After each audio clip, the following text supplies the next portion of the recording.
अब भाई साहब ऐसे एक एक एक बड़ी थोड़ी सी ना वो आई वुड क्या मैं उसे क्या कहूँ कि वो बड़ी इसके अंदर एक कॉन्ट्रडिक्शन आ जाती है आपके मौक़िफ़ में अदालतों के फैसलों के हवाले से। अगर आप अपोजिशन को ये कहते हैं कि जी जो फैसला इनके हक़ में है उसकी बल्ले बल्ले होती है और जो फैसला इनके खिलाफ है उसके ऊपर ये तनकीद करते हैं, लाइक वाइज आपकी तरफ से भी जिस फैसले से इमरान खान साहब या अदालती फैसलों से इमरान खान साहब सादिक और अमीन ठहरे वो अच्छी बात है।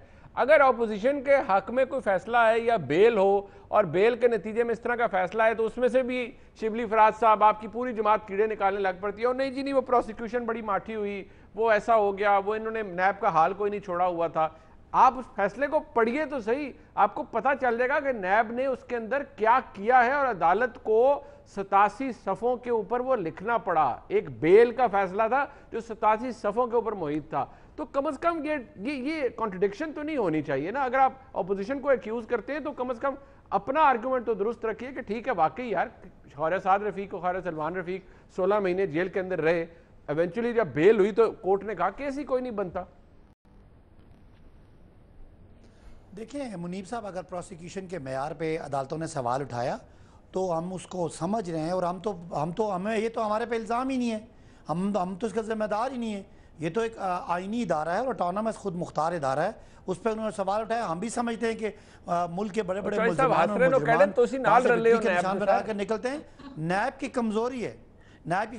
और अदालतों ने जो शेर पढ़ा शाइस्ता साहब ने बड़ा अच्छा है, एक शेर और भी था, तो इधर उधर की ना बात कर, ये बता ये काफिला क्यों लुटा, मुझे रहजनों से गिला नहीं, नवाज शरीफ तेरी रहबरी का सवाल है। इसी बहाने हम तो अदलिया को सलाम करते हैं। इजाफा कर दिया भाई साहब आपने, ये ना कहें कि इनके पीछे कोई और है, इनके पीछे कोई और है और उनके पीछे कोई और है। ये अदलिया जब रिलीफ देती है तो सबको देती है। मैं आज चले मुबारकबाद देता हूँ कि जनाब ये मुस्लिम लीग नून वालों ने अदलिया को तस्लीम तो कर लिया कि इनके पीछे कोई नहीं है। बहरहाल आपका सवाल नैब पे है और ये जितनी तनकीद है ये नैब का केस मुस्लिम लीग नून के दौर का है, हमारे दौर का नहीं है। अब भाई साहब अरे सर बात सुने ना सर, वो आप पर तनकीद किया भाई साहब। भाई साहब सर बात सुन ले भाई, आप भाई हमारे बात सुन ले कि वो कहते हैं कि पंजाबी तुसी नाल रले हो नैब दे, वो कहते हैं गठ जोड़ है आपका, वो तो पत्नी और एक नारा लगाते हैं, मैं नहीं वो लगाऊंगा, लेकिन आप शामिल है नैब से सब कराने में। आर्गुमेंट यही है पीपल्स पार्टी का भी और मुस्लिम लीग। अच्छा मुझे इन पे बड़ा तरस आता है जी। ये एक तरफ हमें कहते हैं निकम्मे हैं, नाअहल हैं, हमें किसी की समझ नहीं है, हमारे इख्तियार में कोई नहीं है, हमारे फैसले कोई और करता है। एक तरफ हम इतने ताकतवर हैं कि सारी चीजें हमारे कंट्रोल में हैं, नैब भी हमारे, इनका लगा हुआ नैब, इनका बनाया हुआ कानून, इनके लगे हुए चेयरमैन एकदम से हमारे कंट्रोल में आ जाते हैं। तो मेरा ख्याल है ये तनकीद कहीं और करना चाह रहे हैं और इनकी जुर्रत नहीं पड़ती और ये तनकीद हम पे करते हैं। तो इनके मौक़िफ़ में इतना इख्तलाफ है कि ये एक तरफ तो हमें ये कहते हैं हमें कुछ पता ही नहीं है, एक तरफ हम इतने फनकार हैं कि सब कुछ हमारे कंट्रोल में है। ये सिर्फ भाई साहब हुकूमत होती फनकार है, हुकूमत कोई भी हो वो फनकार होती है, ये तो बात माने नहीं। ये कहते हैं ना हमें पता ही नहीं है, हमारे कंट्रोल में नहीं है, हमें समझ ही नहीं है। तो देख लेना ये कोविड पे क्या कहते थे, ये चौधरी मंजूर साहब कहते थे कि हम लोगों को कत्ल कर रहे हैं और मिड जुलाई में 78,000 बंदा मर जाएगा, कब्रिस्तान खत्म हो जाएंगे। मैंने इन्हें उस वक्त भी कहा था बिलावल साहब से कहें ये अंग्रेजी तज्जिए ये BBC छोड़ें, पाकिस्तान में आए, ये कोविड को हम कंट्रोल कर रहे हैं, ये NCOC को सुने। ये तज्जिए पढ़ते थे BBC CNN के और उधर अखबार पढ़ते थे डेली मेल और यहाँ आके बैठ के लॉकडाउन लॉकडाउन लॉकडाउन। हमने इन्हें कहा कि आपको समझ नहीं है, हम पहुंचे हुए हैं, हमारी सारी चीजें कंट्रोल में, हम नैब का इल्जाम नहीं लेते। अच्छा नैब का इल्जाम ना हो सकता है, आपका लगा। अच्छा ये मैं जरा शाइस्ता साहिबा के पास आऊंगा। शाइस्ता साहिबा ये भाई साहब ने बिल्कुल फारिग कर दिया, उन्होंने कहा नैब का हमारे से कोई ताल्लुक नहीं है और वो आपको कहते हैं कि क्या ताकत है, या वो कहते हैं जी कौन सी गिदड़ सिंगी है PTI के पास कि उन्होंने बकौल भाई साहब के जी वो चेयरमैन नैब को भी काबू कर लिया और पूरा नैब भी काबू में आ गया। ये कैसे हो सकता है? नैब तो एक इंडिपेंडेंट इदारा है। मुनीब आपकी आर्काइव्स में तो बहुत चीजें जमा हैं। आपको याद है कि बहुत बोझ है आर्काइव्स का हमारे ऊपर।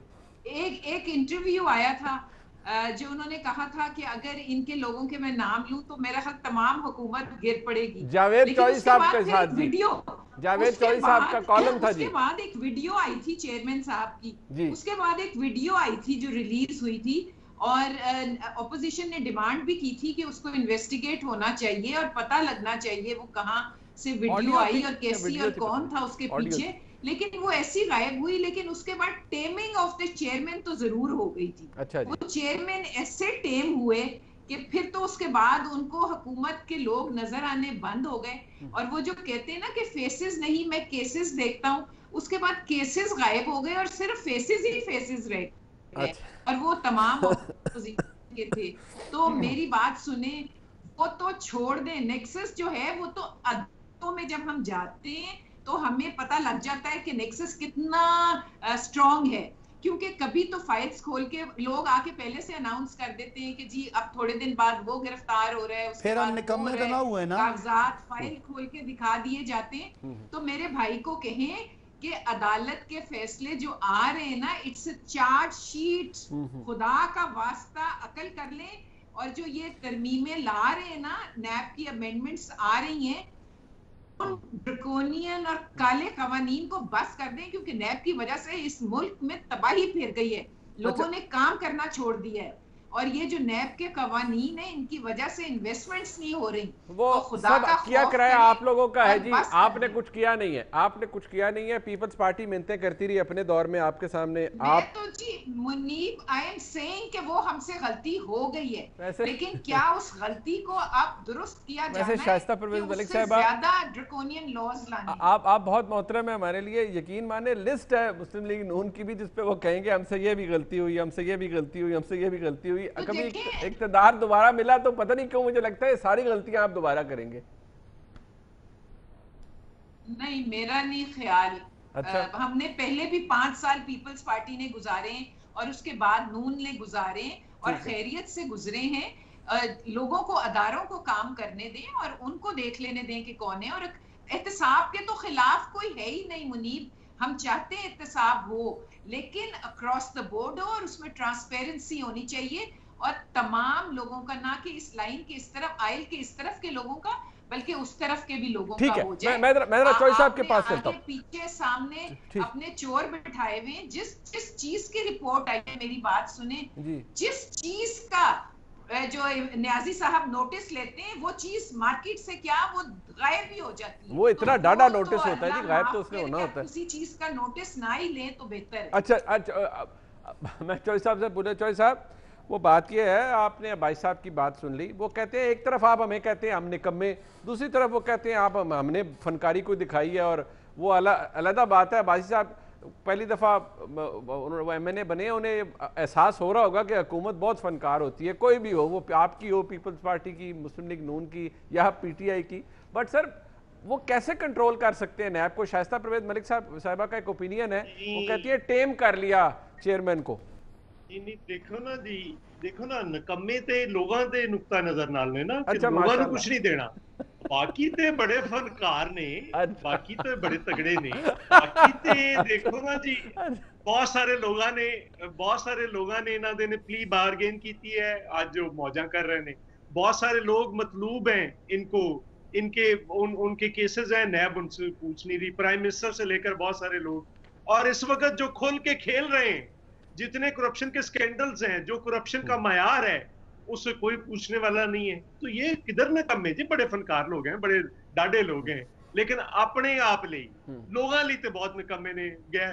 चीनी, आटा, घी, तेल, लोग तो उनकी पेंशन्स खा रहे हैं, ये काट रहे हैं, उनकी तनख्वाहें नहीं बढ़ा रहे, उनको 55 साल उम्र कर रहे हैं, इदारे बंदर बांट कर रहे हैं, उसके लिए तो बड़े तगड़े हैं। ये सारा कुछ लोगों के पॉइंट ऑफ व्यू से तो बिल्कुल बर्बादी कर दी है। अपने लिए तो कोई पूछ रहा जी, इन्होंने कोई नहीं, मौजा हुकूमतां ते मौजा। चेयरमैन नैब को सर वो कहते हैं हमारे काबू में नहीं है नैब, ये क्यों लगता है? वो कहते हैं बाकी अदालतों से, अब भाई साहब ने पिछले हफ्ते भी कहा था कि स्टे मिल जाते हैं, वो अदालत दे देती है अगर अदालत समझती है तो। अब वो BRT पे अदालत ने स्टे दिया हुआ है, वो मिल गया, ले लिया। तो बाकी केसेस पे अदालत ने स्टे दिया, चलो मैं मान लेता हूँ, चलो मैं वो बात भी नहीं मानता, उसके खिलाफ किधर गई है नैब? गई है स्टे खारिज करवाने के लिए, चलो उसको भी छोड़ दे, चलो उस पे नैब का उस पे स्टे है, मालूम जब्बा पे पता नहीं स्टे है कि नहीं, बाकी 17 केसेस टोटल हैं, उनमें से 15 पे स्टे है। ये जो मैंने गिनवाए इससे पहले, ये फेडरल गवर्नमेंट के इन पे स्टे है। ये जो एसेट बियॉन्ड मीन्स आए हैं, ये जो इनके SAPMs और मुशीरों के, उस पे स्टे है, उस पे स्टे है। जो इनका केस का फैसला नहीं हो रहा election commission foreign funding case का, उस पे स्टे है, कोई स्टे नहीं। लेकिन ये सारी चीजें हम इनको कहते हैं कि मुझे कोई एतराज नहीं, मुझे भी गिरफ्तार कर लें, अब्बासी साहब को भी कर लें, अच्छा। मुझे तो क्या एतराज हो सकता है। लेकिन गिरफ्तारी का कानून है। मेरा इतराज शुरू दिन से, आपको याद है मैं प्रोग्राम में कहता रहा हूं कि ये इसके जरिए सारा, बाकी अगर मेरे खिलाफ कोई सबूत मौजूद है तो अदालत मौजूद है, अदालत मुझे सजा दे दे। लेकिन ये गिरफ्तार कर ले 90 दिन, तो आप मुझे पूछे ही ना, 10-10 महीने, 14-14 महीने। ये ख्वाजा साहब की जो बेल हुई है, पता नहीं 14 महीने के 15 महीने बाद, 16 महीने कहते हैं, अंदाजा करें 16 महीने दो भाई एक सेल में रहे हैं, आप अंदाजा करें ना क्या हालत होती है। तो बाकी लोगों की भी क्या हालत है, इनको कोई पूछने वाला नहीं। अच्छा, हम इनसे कहते हैं, हम इनसे ये कहते हैं कि आप क्रॉस द बोर्ड, मुझे क्या एतराज है। हम जब बार बार कहते हैं भुट्टो साहब वाला केस पड़ा है, या उसको बतौर प्रेसिडेंट अदालतें आज मानने के लिए तैयार हो जाए, और अगर नहीं होती तो फिर उनको भुट्टो साहब को इंसाफ दें। आज भी सुप्रीम कोर्ट में पड़ा है केस, हम इंतजार कर रहे हैं। तो हम इनसे कहते हैं कि जो मर्जी एक प्रिंसिपल बना ले, उस पर मुझे भी पकड़ लें, अब्बासी साहब को भी पकड़ लें, आपको भी पकड़ लें, शाइस्ता बीबी को, हमें क्या एतराज हो सकता है। लेकिन ये नहीं हो सकता एक के लिए एक और दूसरे के लिए दूसरा। अच्छा, तो दूसरा ये जो है, हम आप भी कहते हैं कि सबके लिए अक्रॉस द बोर्ड ले आए ना, एहतसाब कर दें, मुझे क्या एतराज है, मैं तो उसका हक ही, ठीक, अच्छा, हामी हूँ उसके हक में। ठीक है, शाइस्ता साहब आप कुछ कहना चाह रही थी, फिर मैं बाजी साहब के पास जरा एक आर्गुमेंट है, एक इशू है, मैं लेके चलता हूँ, आप कुछ ऐड करना चाह रही थी। नहीं मुनीब, मैं ये कहना चाह रही थी कि देखें, बातें इन्होंने बहुत बड़ी की थी, और वो अब मुझे तो वो भी नहीं पता, वो छोटी बातें, अंडे, मुर्गी, बकरियां, कट्टे, गाड़ियां बेच रहे हैं, वो मतलब क्या तमाशा क्या लगाया हुआ है इन्होंने।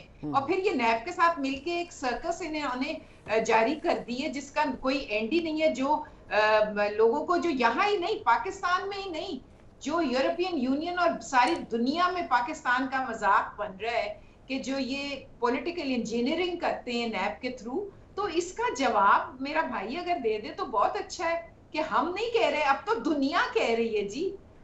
ठीक, अच्छा भाई साहब, ये वैसे एक दिलचस्प बात यह है कि जनवरी में आपका लॉ मिनिस्ट्री से ताल्लुक कोई नहीं, लेकिन जनवरी में सुप्रीम कोर्ट ने 90 दिन दिए थे वो नैब के अंदर कानून को जरा फिक्स करने के लिए। उस वक्त अब हम समझे 7 महीने हो गए हैं, हुआ कुछ भी नहीं है।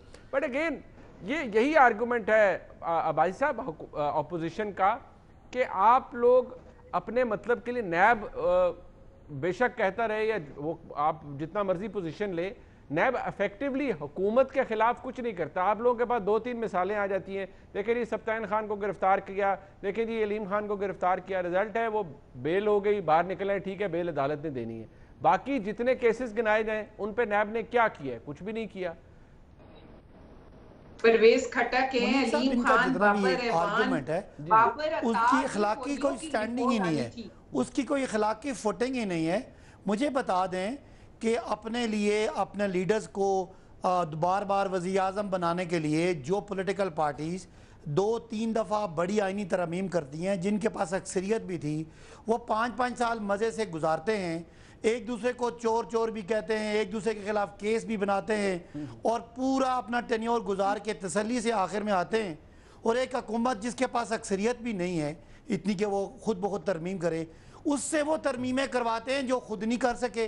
पहले तो आप अपने आप को पूरी कौम से माफ़ी मांगे, कहें कि हम नाअहल थे, हम निकम्मे थे, हमारी सोच नहीं थी, हमारी अक्ल नहीं थी, हमें फ़िक्र नहीं थी, या हम शायद इंजीनियरिंग कर रहे थे। तो आज इनको 2 साल की हुकूमत पे इतने बड़े बड़े दलाइल नज़र आते हैं, और क्या अखलाकी जवाज़ है। फिर इनके अपने बनाए हुए केसेस, एक दूसरे को खुद चोर डिक्लेयर किया हुआ, वो जब केसेस कंक्लूड होने लगते हैं तो दोनों इस तरह आके बिहेव करते हैं जिस तरह ये डॉक्टर आसम का केस इमरान खान ने बनाया था, ये शर्जील मेमन को शायद शहजाद अकबर ने अंदर किया था, जरदारी साहब और अयान अली पे जो केसेस हैं वो हमने बनाए थे। नवाज शरीफ साहब को जब सजा हुई थी, नाअहल हुए थे, तो जो बिलावल साहब ने और पीपल्स पार्टी ने लुटियां डाली थी वो सारी वापस कर दें।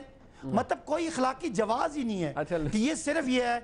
और आज हमें कह रहे हैं हम इनके साथ बैठे और इनसे बैठ के मशवरा लें ताकि ये नैब को खत्म कर दें और बल्ले बल्ले करते बिलावल साहब की पार्टी भी और शहबाज शरीफ की पार्टी भी, मतलब आप इसका हिस्सा नहीं बनेंगे, शुरू हो जाए। आप इसका हिस्सा नहीं बनेंगे। मिलना है वो ना मिले, गरीब लोग गरीब हों। और इनको बड़ा इतराज है कट्टों पे और बकरियों पे। जाहिर है ये अमीर लोग हैं, इनको कोविड पे इतराज था कि क्यों गरीबों को बंद छोड़ा हुआ है, गरीबों को बंद करे क्योंकि हम अमीर हैं, हमें सब सहूलतें अवेलेबल है। उस वक्त ये दिहाड़ीदार भी इनको नजर नहीं आ रहे थे। तो इनका तो तरीका हुकूमत ही अमीरों वाला अंदर होना है, इससे कानून के तहत ही। इसलिए ये चॉइस साहब की प्रेडिक्शन, ये चॉइस साहब की प्रेडिक्शन है कि ये चॉइस साहब आप बदुआएं दे रहे हैं।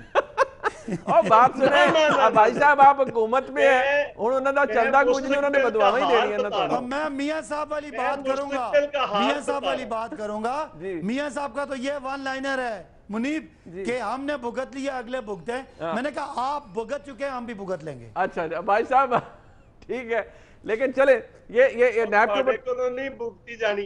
अच्छा ठीक है सर, ये अभी आप जैसे हमें समझे थे ना कि हम पता नहीं, जैसे आपने कोरोना के बारे में समझा था कि शहबाज शरीफ साहब को वापस बुला लिया, शाइस्ता साहब कह रही हैं आधे लोग। आपके बहुत, आप तो खैर हल्के की सियासत करके आए हैं ना, वो कहती हैं आधे लोग तो वो फरमा रही हैं कि बैग उठा के चले जाएंगे, आपको पता भी नहीं चलेगा, पहली फ्लाइट से बाहर चले जाएंगे। एक तो पहले ही चले गए, जैसे मियां साहब, जैसे बड़े मियां साहब, जैसे इसाक डार, जैसे अली इमरान, जैसे हसन नवाज, हसन नवाज गए और भी चले जाएंगे। ऐसे लोग होते हैं, हर हुकूमत में होते हैं, क्या करें। बेचारा मेरा भाई यहाँ बैठा होगा। अच्छा नहीं, अब भाई साहब तो यही होंगे। अब भाई साहब क्या, भाई साहब विचारों का हमारा जीना मरना यही है। हमारे पास कौन से सरे महल हैं या लंदन फ्लैट है जहाँ हम चले जाएंगे। हमारे पास तो हक हलाल की आमदनी है, इधर ही रहेंगे, मार खाएंगे। चौधरी साहब की हुकूमत आ गई तो इन्होंने पहले कह दिया ये बंद करवा देंगे। नहीं बड़े महल नहीं किधर, चौधरी साहब कहाँ, वो 300 कनाल का घर है सिर्फ, वो महल तो ना हुआ ना।